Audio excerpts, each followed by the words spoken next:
Les amis, dites-moi ce que vous en avez pensé dans les commentaires, mais il était pas mal ce SmackDown.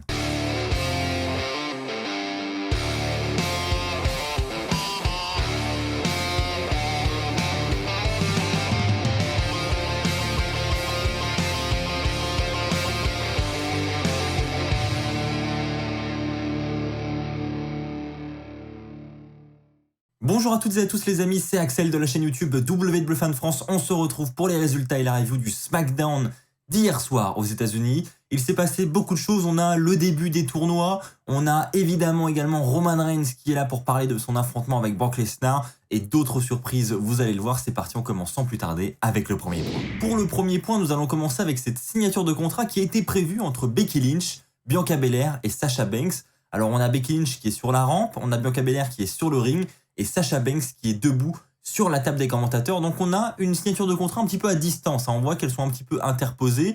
Et justement, c'est Bianca Belair qui va faire la réflexion et qui va les inviter à venir sur le ring. Elle va jeter à l'extérieur les chaises qui sont présentes sur le ring et elle les invite à venir. On a donc Becky Lynch qui va faire tomber sa table qui est à l'extérieur pour passer et ensuite aller en direction du ring. Mais à ce moment-là, on a Sasha Banks qui va arriver par derrière et qui, une fois de plus par derrière, va attaquer Bianca Belair. Becky Lynch va ensuite attaquer à son tour Sasha Banks. Et là, ça va partir vraiment en cacahuète entre les trois femmes. Mais c'est finalement Bianca Belair qui va prendre l'avantage et qui va nous faire une énorme démonstration de force en portant sur ses épaules les deux femmes en même temps. Ensuite, Sasha Banks va chuter et va donc s'étaler sur la table qui était présente sur le ring pour la signature de contrat. Et à ce moment-là, Bianca Belair va réaliser son KOD sur Becky Lynch qui va donc faire passer à travers la table et Becky Lynch et Sasha Banks. Honnêtement, c'était un très beau segment et un très beau finish pour ce segment. C'est vraiment une rivalité qui, perso, me donne envie.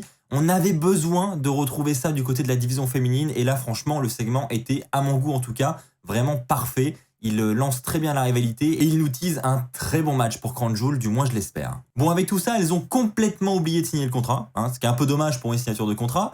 Mais bon, on a Becky Lynch quand même qui, plus tard dans la soirée, était présente avec Adam Pearce et Sonya Deville pour signer le contrat. Et donc, elle signera le contrat. Donc, le match est bien officiel.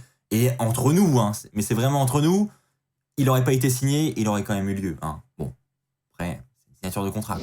On commence avec le premier match du King of the Ring, premier round de ce King of the Ring, avec un match entre Rey Mysterio et Sami Zayn. Et avant le match, on a Rey Mysterio qui est dans la gorilla position avec Dominique. Et Dominique dit à son père, non, je t'accompagne pas, je préfère que tu y ailles tout seul. Donc son père comprend pas trop au début, mais il finit par y aller. Et ensuite, Dominique Mysterio est rejoint dans la gorilla par Sami Zayn, et Sami Zayn lui a dit écoute Dominique, tu as pris une bonne décision de ne pas aller avec ton père, tu es meilleur que ton père. Et ensuite Sami Zayn s'en va à son tour pour le match. Donc on voit que Dominique Mysterio est perturbé par ce que vient de lui dire Sami Zayn. Donc le match va avoir lieu, un bon match entre les deux où Rey Mysterio va beaucoup avoir l'avantage en début de match. Sami Zayn va ensuite revenir entre guillemets, mais on a quand même l'arrivée de Dominique Mysterio aux abords du ring qui va venir un petit peu distraire Rey Mysterio malheureusement à son insu, puisque Sami Zayn va retirer un coin du ring et Dominique Mysterio, pour protéger son père, va prendre le coin et vouloir le remettre là où il était. Et Rey Mysterio, il lui dit mais qu'est-ce que tu fais debout sur le bord du ring, laisse-moi gérer mon match, etc. Alors que en fait il n'a pas vu que Dominique était là tout simplement pour le protéger. Et donc malheureusement ça va se terminer avec un roll-up pour la victoire pour Sami Zayn. Donc défaite de Rey Mysterio un petit peu à cause de Dominique. Donc on voit encore une fois que voilà, Sami Zayn il sème le trouble entre Rey Mysterio et son fils. Et on voit que des petites tensions pourraient commencer à arriver entre les deux catcheurs. Est-ce qu'on va partir sur une rivalité Rey Mysterio-Dominique? On pourrait en prendre la direction. Les amis, on enchaîne avec un match entre Zelina Vega et Toni Storm qui va se terminer, je vais être très rapide parce que ça a été assez rapide, par une victoire de Zelina Vega. Honnêtement, j'étais assez surpris. Moi, j'aurais misé sur Toni Storm, très clairement. Donc, surpris de voir Zelina Vega remporter ce match. Après, je me dis, pourquoi pas? Pourquoi pas une victoire de Zelina Vega? Pourquoi pas, voilà, une Zelina Vega même qui ira jusqu'à remporter le tournoi. Voilà, elle qui n'a jamais eu de grosses opportunités. Bon, à voir ce que ça peut donner. En attendant, j'ai été tout de même surpris. Ça se terminera par le code red de Zelina Vega sur Toni Storm pour la victoire. Donc Zelina Vega avance dans ce tournoi et se qualifie pour les demi-finales. Les amis, on enchaîne avec cette rivalité Roman Reigns contre Brock Lesnar. Roman Reigns fait son entrée avec les Usos et Paul Heyman. Et donc là, Roman Reigns va prendre le micro, il va demander de le reconnaître. Il va demander également de reconnaître Paul Heyman, sans qui les Usos ne seraient peut-être pas là aujourd'hui, peut-être qu'ils auraient été draftés du côté de Raw. Enfin voilà, il demande vraiment de reconnaître Paul Heyman. Donc Paul Heyman est un peu gêné, il dit non, t'inquiète. Bon, et ensuite, on a Roman Reigns qui va prendre sous son bras Paul Heyman et qui va lui dire qu'il l'aime. Donc, Paul Heyman va lui répondre, moi aussi, je t'aime, Roman, je suis content d'être avec toi, franchement. Mais Roman Reigns, après, il va parler des sujets qui fâchent parce que il va dire à Paul Heyman de reconnaître maintenant qu'il est responsable du fait que Brock Lesnar soit free agent. Et là, Paul Heyman, son visage se transforme. Il se dit, putain, dans quelle merde je suis là?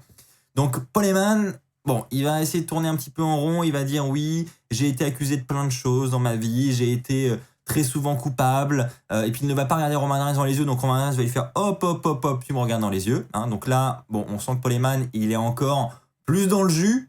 Et Paul Heyman va finir par dire, par contre, je n'ai jamais été accusé d'idiot, de stupide, parce qu'on va pas se mentir, ce serait stupide pour moi de trahir Roman Reigns, le chef tribal. Paul Heyman va ensuite dire que Brock Lesnar ne veut tout simplement pas avouer que à Crown Jewel, il perdra face à Roman Reigns. Et là, Roman Reigns va commencer à dire à Paul Heyman, écoute, t'inquiète, je sais que tu es de mon côté, je serai là pour te protéger. Et on a donc ensuite Paul Heyman qui va annoncer Roman Reigns comme le vainqueur du combat face à Brock Lesnar à Crown Jewel. Il dit que ceci n'est pas une prédiction mais bel et bien un spoiler.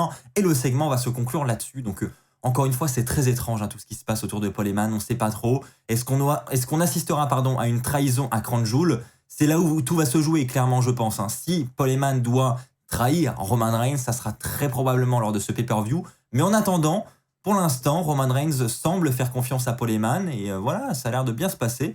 Tant mieux, mais j'aime beaucoup cette rivalité quand même. Hein, avec Paul Heyman au centre, honnêtement, j'ai hâte de voir ce qui va se passer du côté du prochain pay-per-view, hâte de voir le rôle que Paul Heyman va jouer dans tout ça. Les amis, on enchaîne avec le match entre Liv Morgan et Carmella, match qui est justement pour se qualifier pour les demi-finales du Queen's Crown Tournament. Et là, bon, honnêtement, ça aurait pu être mon flop de la soirée, hein, très clairement. Là, bon, il y a eu d'autres choses qui font que voilà, la place était déjà prise. Mais honnêtement, pourquoi Liv Morgan n'a pas remporté ce match? Là, je ne comprends absolument pas. C'est-à-dire que, bon, Carmella, voilà. Liv Morgan, elle a toutes ses preuves à faire. C'est typiquement le genre de tournoi qu'il faut faire gagner à quelqu'un qui, justement, n'a jamais eu le spotlight, quelqu'un qui, voilà, c'est vraiment un tournoi qui peut permettre de lancer quelqu'un, justement, de lancer une carrière. Donc, je trouve ça tellement dommage d'avoir fait gagner Carmella. Donc, peut-être que Carmella ira jusqu'au bout et peut-être que c'est Carmella qui remportera ce tournoi. Mais en tout cas, je suis vraiment déçu pour Liv Morgan, du moins qu'elle perde si tôt ce tournoi.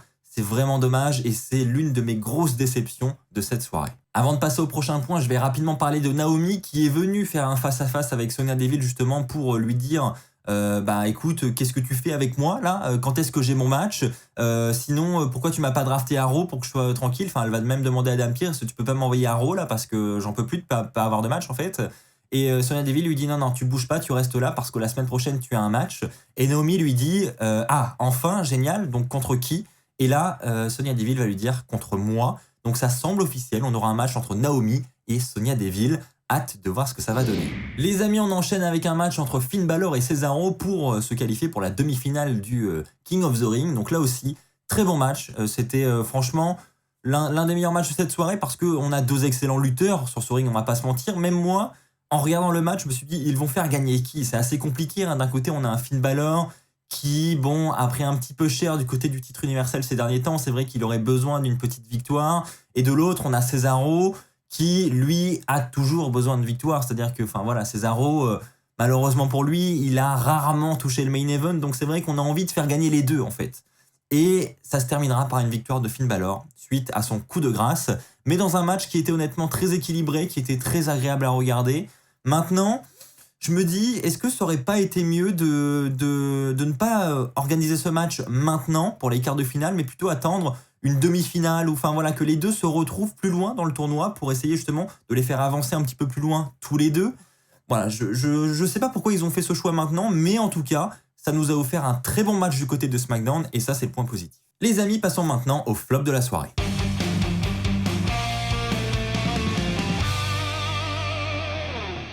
Pour le flop de la soirée, je vais parler de Happy Corbin. Non mais là, c'est d'un ridicule, les amis. Enfin, je veux dire... Donc, Happy Corbin entre avec Madcap Moss. Donc là, ils sont heureux. Enfin, ils rigolent tout le temps pour un rien. Ils montent sur le ring, ils sont là pour un talk show normalement où ils doivent accueillir les Street Profits, il me semble.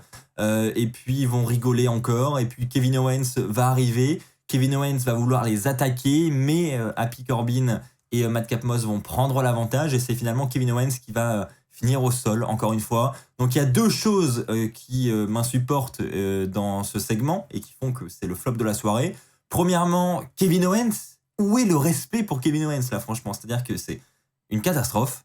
Et deuxièmement, cette gimmick de Happy Corbin et de Madcap Moss, en fait, non. C'est clairement pas l'idée de l'année. Clairement pas, non. Bref, les amis, passons maintenant au top de la soirée.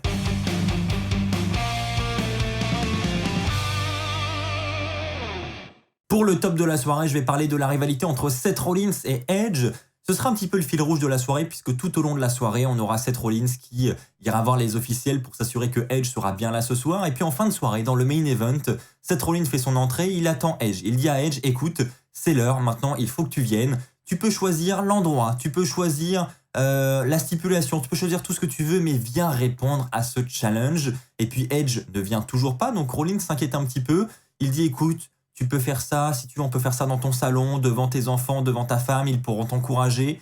Mais viens, il faut que tu fasses ce choix, etc. Et puis, Rollins va finir par dire, on dirait que tu es un lâche, tu ne viens pas. Et à ce moment-là, on va voir Edge apparaître sur l'écran géant. Il sort de la voiture et on voit qu'il se dépêche de venir dans cette arène. Et donc Rollins, là, il se dit, ça y est, il est là, enfin. Donc Edge fait son entrée et il va venir attaquer Seth Rollins. Il va directement vouloir jouer avec des chaises, il va vouloir retirer le barreau de la chaise pour appliquer cette soumission sur Rollins, mais Rollins va réussir à s'échapper de cette soumission et il va ensuite prendre la rampe et se diriger vers les coulisses. À ce moment-là, Edge va prendre un micro et il va seulement prononcer quelques mots. Il va dire « toi, moi, Hell in a Cell ». Et honnêtement, j'ai beaucoup aimé, même si c'est que quelques mots, même si c'est qu'un segment de quelques minutes, honnêtement, cette rivalité, c'est la meilleure chose actuellement à la WWE, c'est-à-dire que on a une rivalité qui est vraiment personnelle, où on sent qu'il y a vraiment de l'intensité, mais là, à un point vraiment incroyable, c'est-à-dire qu'il y a quelques jours, Rollins était chez Edge à son domicile, donc voilà, niveau personnel, on est au top. Et quand on vient, pour conclure une rivalité comme ça, ajouter une stipulation comme le Hell in a Cell, c'est le meilleur moyen de conclure une rivalité, et justement, c'est ce que la WWE ne savait plus trop faire en ce moment, c'est-à-dire que maintenant on avait des Hell in a Cell match. Pour avoir des Hell in a Cell match, on avait la case sur le calendrier, tous les ans, le pay-per-view Hell in a Cell. Et là, on a vraiment un Hell in a Cell match parce que la rivalité en a besoin et parce que la rivalité atteint ce niveau d'intensité, et ça c'est une très bonne chose. Honnêtement, je trouve que c'est un excellent point et j'ai vraiment hâte de voir le match à Crown Jewel. J'espère que la stipulation sera bien utilisée et qu'elle répondra à nos attentes parce que maintenant, on en attend vraiment beaucoup de ce match. Les amis, c'est ainsi que va se terminer cette review de SmackDown. Donc on a eu un bon SmackDown dans l'ensemble, honnêtement, moi j'ai beaucoup aimé. On a également eu une petite promo de Hitro, je ne l'ai pas précisé, ils vont débuter dans les semaines qui arrivent. Et puis on a Mace également qui était en interview et qui nous a dit que personne à SmackDown ne pouvait égaliser sa force, sa puissance. Mace, je veux pas te décevoir, mais bon, c'est pas comme si tu venais d'enchaîner 2 ans de défaite à gogo. Enfin, faut quand même oser sortir une phrase comme ça avec le passé qu'il a eu, le petit Mace. Mais bon, en tout cas, il a l'air confiant suite à son arrivée à SmackDown, donc tant mieux pour lui. Bon, moi je le serais un peu moins, perso, mais bon, pourquoi pas. Merci à tous les amis d'avoir suivi cette review, on se retrouve très très vite pour de nouvelles vidéos, d'ici là portez-vous bien, et n'oubliez pas, soyez toujours très très fiers d'être fan de catch. Allez, bye tout le monde.